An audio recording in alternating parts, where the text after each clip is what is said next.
Latest news के लिए subscribe करें और न्यूज अपडेट के लिए बेल आइकॉन पर क्लिक करें। आप सबको नमस्कार। दिल्ली में कोरोना की स्थिति पे चर्चा करने के लिए आज सर्वदलीय मीटिंग बुलाई थी हम लोगों ने और सभी दलों के साथ अच्छी चर्चा हुई। उनके अच्छे सुझाव आए, उन सभी सुझावों के ऊपर हम अमल करेंगे। उस मीटिंग में मैंने सभी दलों से एक ही बात कही, ये समय बड़ा कठिन समय है दिल्ली वासियों के लिए, जब कोरोना के केसेस बहुत ज़्यादा बढ़ गए हैं। ये समय राजनीति करने का नहीं है। राजनीति करने के लिए तो पूरी जिंदगी पड़ी है। हम लोगों को थोड़े दिन के लिए राजनीति को साइड कर देना चाहिए, बयानबाजियों को साइड कर देना चाहिए, आरोप प्रत्यारोप को साइड कर देना चाहिए। ये समय सेवा करने का है। जितनी हम सेवा करेंगे लोगों की, उतने लोग हमें याद रखेंगे। आने वाली पीढ़ियां हमें इस बात के लिए याद रखेंगे कि जब दिल्ली इतनी कठिन परिस्थिति से गुजर रही थी तो हमने बाहर निकल के लोगों की कैसे सेवा की। वो ये इस बात पे याद नहीं रखेंगे कि हमने कितनी अच्छी राजनीति की। इस बात पे सबकी सहमति थी, सभी दलों की सहमति थी कि हम सब मिलके, सारी पार्टियां मिलके, दिल्ली वासी बनके, देशवासी बनके, हम सब लोग इस टाइम लोगों की सेवा करेंगे। मुझे बेहद खुशी है, सभी लोगों ने इस बात का समर्थन किया। पिछले कुछ दिन से इसी बात पे आरोप प्रत्यारोप चल रहे हैं छठ पूजा को लेके। हम भी छठ पूजा करते हैं, सब लोग छठ पूजा करते हैं। खास तौर से हमारे पूर्वांचली जो बहन भाई हैं, उनकी बहुत ज़्यादा श्रद्धा है छठ पूजा पे। हम चाहते हैं कि हमारे बहन भाई छठ पूजा बहुत अच्छे से मनाएं। कई लोगों की मान्यता होती है, कुछ लोग तो यहाँ तक कहते हैं कि अगर मेरा ये काम हो गया तो मैं दो अगली छठ पूजा ऐसे करूँगा, मैं ऐसे व्रत रखूँगा। बहुत लोगों की मान्यता होती है। आप सब लोग मनाएं छठ पूजा। आप मुझे अपना बेटा मानते हैं, आप मुझे अपना भाई मानते हैं, मैं आपके परिवार का हिस्सा हूं। मैं तो चाहता हूं कि मेरे परिवार के, दिल्ली के 2 करोड़ लोग खूब खुशी खुशी छठ पूजा मनाएं। लेकिन आप सोच के देखो कि अगर हम बाहर किसी तालाब के अंदर 200 लोग एक साथ उतरेंगे और उसमें अगर एक को भी कोरोना हुआ, और हो सकता है, कोरोना कईयों को होता है, पता भी नहीं होता, अगर एक को भी कोरोना हुआ और अगर हम 200 लोग उस तालाब में उतरे तो सबको कोरोना हो जाएगा 100%।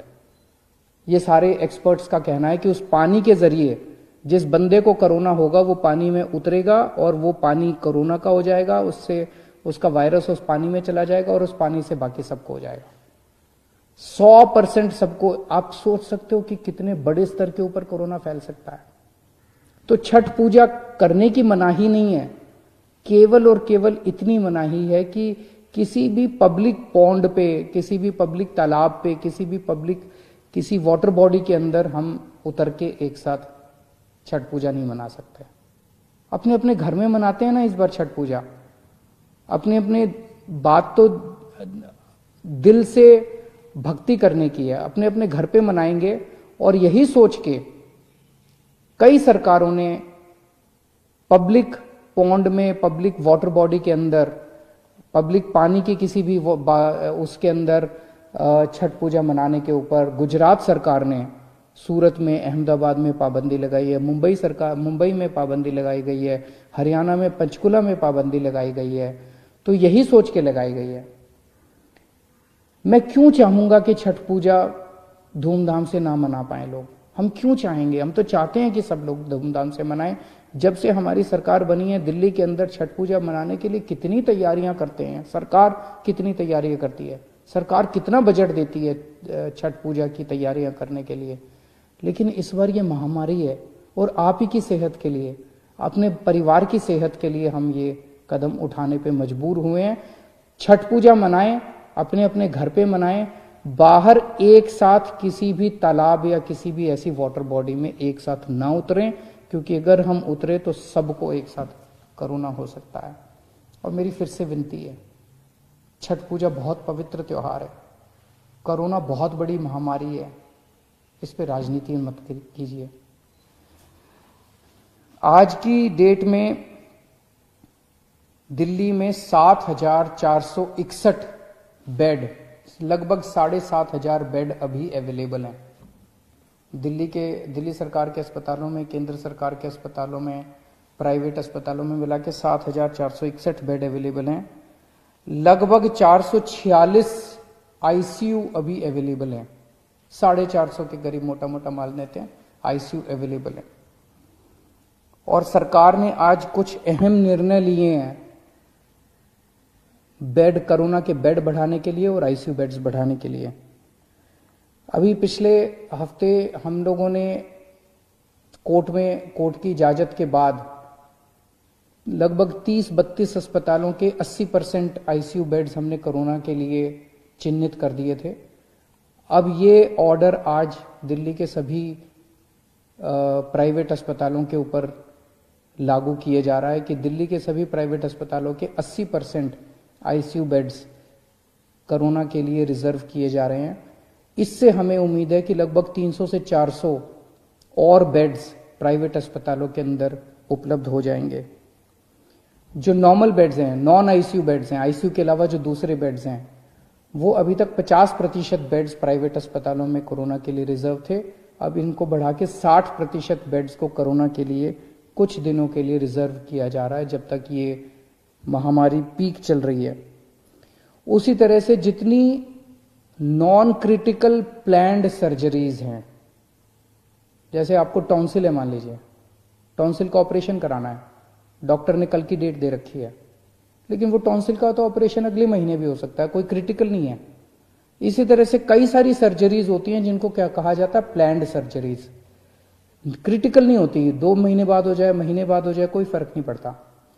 ऐसी non critical surgeries, non critical planned surgeries को कुछ दिन के लिए पोस्टपोन करने के लिए सभी अस्पतालों को कहा जा रहा है।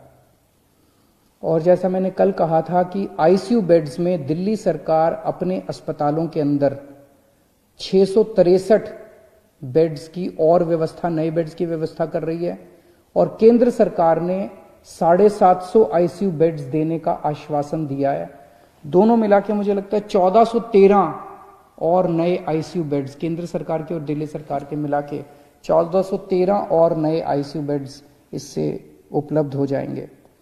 मैं अपने सभी डॉक्टर्स का और कर्मचारियों का शुक्रिया अदा करना चाहता हूं, उनको सैल्यूट करना चाहता हूं। उन्होंने जिस तरह से न केवल मेहनत की है, उन्होंने सूझबूझ के साथ जिस तरह से दिल्ली के अंदर कोरोना का मैनेजमेंट किया है, ऐसा मैनेजमेंट दुनिया के बड़े बड़े देशों में और दुनिया के बड़े बड़े शहरों में नहीं देखा गया।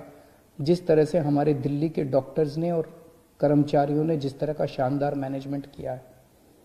मैं आपको एक छोटा सा उदाहरण देता हूं। न्यूयॉर्क के अंदर, न्यूयॉर्क अमेरिका में है, अमेरिका कितना एडवांस्ड देश है। न्यूयॉर्क के अंदर 6 अप्रैल को उनकी पीक आई थी। 6 अप्रैल को उनके 6,353 केस थे। उस दिन 6,353 केसों में उनकी 575 लोगों की मौत हुई थी। और जो वीडियो आ रहे थे वहां से कि कॉरिडोर में पेशेंट्स पड़े हुए हैं, बेड्स अवेलेबल नहीं है, अस्पताल के बाहर सड़क के ऊपर पेशेंट सब पड़े हुए हैं, वेट कर रहे हैं कि जब बेड खाली होंगे तो हम अंदर अस्पताल के अंदर जाएंगे। बुरा हाल था चारों तरफ और इतनी डेथ हो रही थी, बॉडीज एक दूसरे के ऊपर पड़ी हुई थी। इसी तरह की तस्वीरें स्वीडन से आई थी, इसी तरह की तस्वीरें फ्रांस से आई थी, इसी तरह की तस्वीरें इटली से आई थी। जब बेड्स खत्म हो गए थे, लोग बाहर पड़े हुए थे, लोग जब उनकी पीक आई थी। आज दिल्ली के अंदर लगभग पिछले हफ्ते 8,500 केसेस तक हम पहुंच गए दिल्ली में। लेकिन हमारे डॉक्टर्स ने इतनी शानदार, हमारे मेडिकल सुपरिंटेंडेंट्स ने, मेडिकल डायरेक्टर्स ने, डॉक्टर्स ने, मेडिकल फ्रेटर्निटी ने इतनी शानदार व्यवस्था की है, इतना शानदार कोविड का मैनेजमेंट दिल्ली में किया है कि दिल्ली के अंदर ऐसी व्यवस्था नहीं है। दिल्ली में आज भी 7,500 बेड्स अवेलेबल हैं, आज भी 450 आईसीयू बेड्स अवेलेबल हैं। कॉरिडोर के अंदर पेशेंट्स नहीं पड़े हुए, सड़कों के ऊपर पेशेंट्स नहीं पड़े हुए।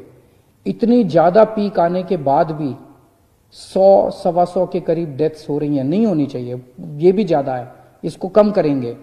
लेकिन जब आप इतने एडवांस्ड कंट्रीज से कंपेयर करते हो जहां पे बुरा हाल हो गया था, मुझे लगता है हमारे डॉक्टर्स ने बहुत शानदार प्रदर्शन किया है। इन सभी डॉक्टर्स की ये समय है हम सब पीठ थपथपाएं। अगर कोई भी आपको डॉक्टर मिले, कोई भी नर्स मिले जो कि कोविड के लिए काम कर रहा है, उसकी एक बार पीठ थपथपा देना, उसका शुक्रिया अदा कर देना, ये बहुत ज़रूरी है। मैं अभी एलजी साहब के पास गया था मिलने के लिए। मैं एलजी साहब को सारी कोरोना की जो दिल्ली की परिस्थिति है उससे उनको अवगत करा के आया। हम दोनों ने माना कि दिल्ली के अंदर जहां जहां दिल्ली में बहुत सारे लोग मास्क पहन रहे हैं, लेकिन कई लोग अभी भी मास्क पहनते नहीं हैं, तो लोगों को मास्क पहनवाने के लिए कई बार जब कहने से बात नहीं बनती तो फिर थोड़ा सा टाइट करना पड़ता है। तो फाइन अभी 500 रुपये था, इसको बढ़ा के 2,000 रुपये फाइन किया जा रहा है कि जो जो मास्क नहीं पहनेगा उसके ऊपर 2,000 रुपये का फाइन लगाया जाएगा। मेरी सबसे अपील है, इस टाइम मैं दिल्ली के सभी लोगों से अपील करना चाहता हूँ, जितनी सामाजिक संस्थाएं हैं, जितनी धार्मिक संस्थाएं हैं, जितनी पॉलिटिकल पार्टीज हैं। आज मैंने पॉलिटिकल पार्टीज को भी यही कहा, मैंने कहा कि आप अपने सारे कार्यकर्ताओं को सड़क पे उतारिए और उनको मास्क देके भेजिए कि वो मास्क बांटे। कोई अगर सड़क के ऊपर मिले जिसने मास्क नहीं पहना हुआ, जितनी धार्मिक संस्थाएं हैं उनसे भी मेरी यही निवेदन है, सबको मास्क बांटिए। अगर आपने मास्क पहन लिया, आपके कोरोना होने के चांसेस बहुत ज्यादा कम हो जाते हैं। तो मेरी सभी संस्थाओं से, धार्मिक संस्थाओं से, सामाजिक संस्थाओं से, पॉलिटिकल पार्टी से सबसे निवेदन है कि अपने अपने कार्यकर्ताओं को मास्क देके सड़क पे उतारिए कि वो मास्क सबको बांटे कि सब लोग मास्क जरूर पहने। अगर आप मास्क पहन लेते हैं तो आप कोरोना से काफ़ी हद तक बच सकते हैं। और अगर आप एक किसी को मास्क पहना देते हैं तो आप ये सोचिएगा कि उसको कोरोना से बचाने का आपको पुण्य हो गया। एक आदमी को आपने कोरोना होने से बचा लिया, इस बात का आपको पुण्य हो गया, इस बात का आपको सुकून मिल सकता है। नमस्कार।